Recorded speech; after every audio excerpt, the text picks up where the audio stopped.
Just giving it a quick clean down the base surface. The cool thing about this revolver is it has, where is it?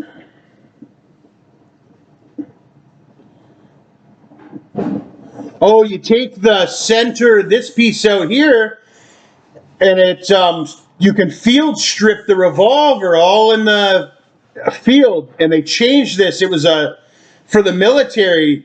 You can take this whole plate off right here with this right here, and then you can access the whole double action features, all the features of the revolver.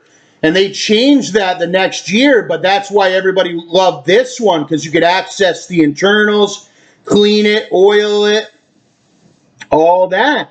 And that's why this one's lasted way longer, worth way more money. Everybody wants it. You can open it up, exchange parts. All the parts are like these gigantic, well, they call it, well, they say it's like a tank, the way the metal is, and it is.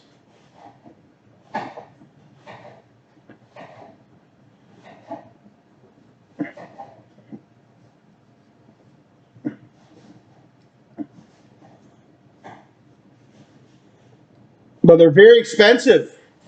They're usually about $5,000. That's how much every single other one is, $5,000. But this one I got for $2,000. But that was very, very rare. They're usually at least $3,000 for this revolver. That's how expensive it is. And there isn't, not only the money, it had to come all the way from Manitoba, Winnipeg, and there ain't any other revolvers. So I'm somebody really special here in Canada. He's almost like an MP or whatever, like a prime minister, almost like that or something. But I'm not. Justin's the prime minister. A lot of people have their license. They have the nicer ones. But man, this one, this even compares to the revolvers that you can buy at the store with the license. I mean, wow, look at it. Then I need to dry it off.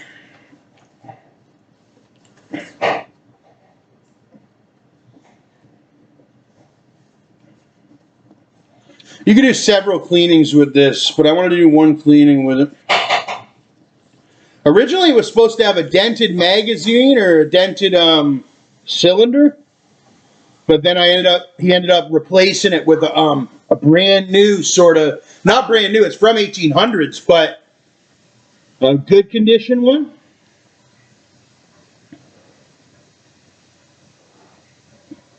Do you have that decent knife?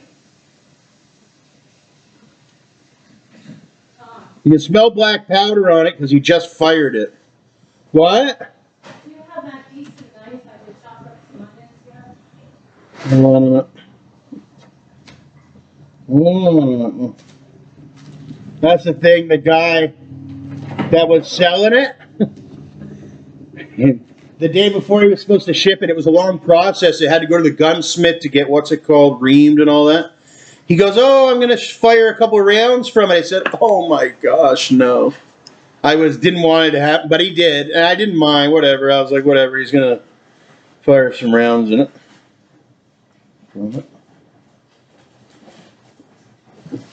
But you can smell the gunpowder out. When you get to, which isn't a good thing for the health of it. But it ended up being a good video. I took the video he sent me, put it on YouTube. can you get me the good knife? It ended up, yeah, I'll get it in a minute. It ended up going viral or whatever.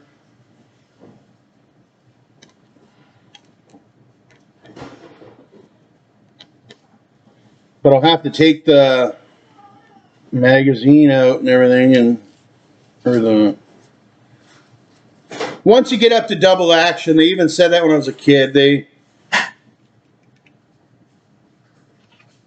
once you get up to double action, you basically it gets a little bit confusing with the semi-auto. Some people just call it semi-auto. Some people sometimes accidentally call their cylinder a magazine or That kind of stuff can happen when you start to deal with the double actions.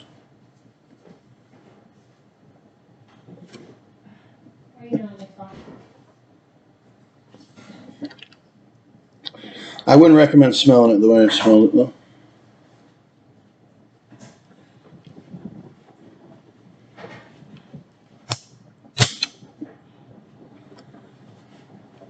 Where's that gun oil? Put a little oil on it. I gotta do something else for a little bit, so I'll put a little oil on it, but just a little bit. I'm getting it in a minute.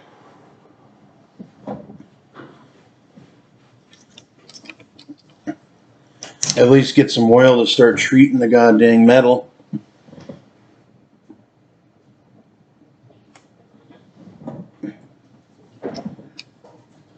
Yeah, that's what it does. It sort of treats the metal. Especially the condition it was so old, it needs a little oil on it.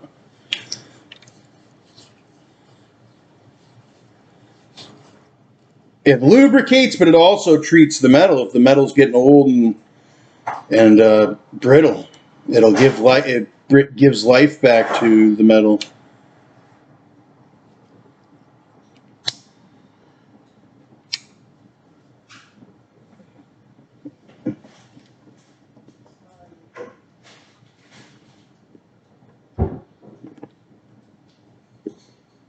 What's this? There we go.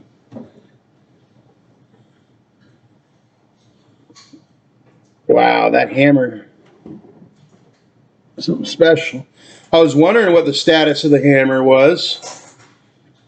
And it is nice.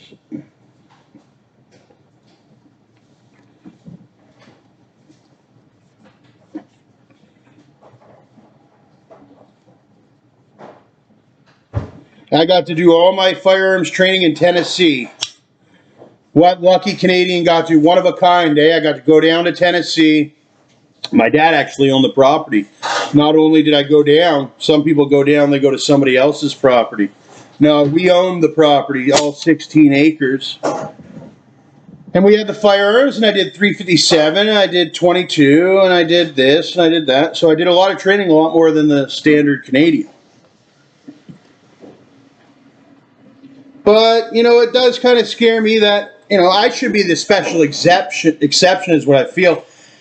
You can buy, anybody can buy this if they don't have many left. They only have so many of them, but anybody could hop on and find one for $5,000. Now, who's going to be able to save up $5,000? They're saying, well, it's got to be somebody that's pretty high up to save up $5,000 to buy one of these.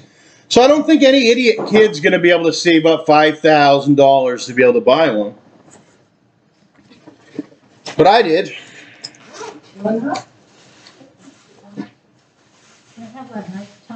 Yeah, I'm going to get that.